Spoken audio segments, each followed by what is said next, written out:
Moi, c'est Marc Pelletier. Je suis le responsable et coordinateur du programme Cabestan avec Ecomaris. Je dirais que la première chose qu'un jeune peut s'attendre à vivre avec le programme Cabestan, c'est une aventure. C'est vraiment de vivre un moment où on sort vraiment du contexte dans lequel on existe normalement pour aller vivre, mais carrément vivre sur un voilier. Vivre avec les éléments de la nature, les vagues, le vent, le courant. Bien, la première chose qu'il faut réaliser, c'est que sur le voilier ne touche pas terre pendant 2 semaines. Donc, c'est un voilier avec 12 jeunes, un accompagnateur et 4 membres d'un équipage qui doivent vivre ensemble pendant 2 semaines.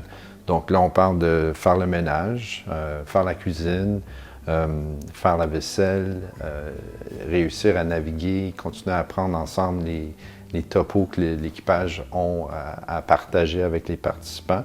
C'est quelque chose d'absolument magique de voir des jeunes qui connaissent parfois rien, mais absolument rien sur la voile puis la navigation, apprendre les rudiments de ce que peut représenter un voilier, le fleuve, les courants et toutes les subtilités qui viennent avec cette réalité-là, puis de aussi voir l'équipage embarquer, mais les 2 pieds joints, embarquer dans le trip, que d'enseigner, puis de montrer, puis de partager. C'est vraiment un partage de l'équipage et leur passion envers les jeunes, puis les participants, qui est formidable à voir.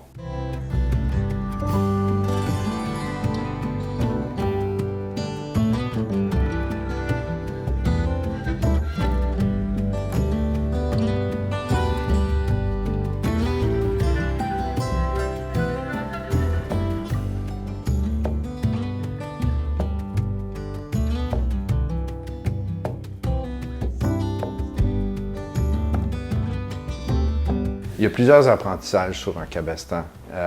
Et puis, si on est pour regarder ça de façon plus concrète, c'est évident qu'ils vont apprendre à lever une voile. Ça prend plus qu'une personne pour lever une voile. Ça prend une équipe, ça prend de la coordination pour faire ça. Mais aussi comprendre pourquoi on travaille comme on le fait pour monter une voile.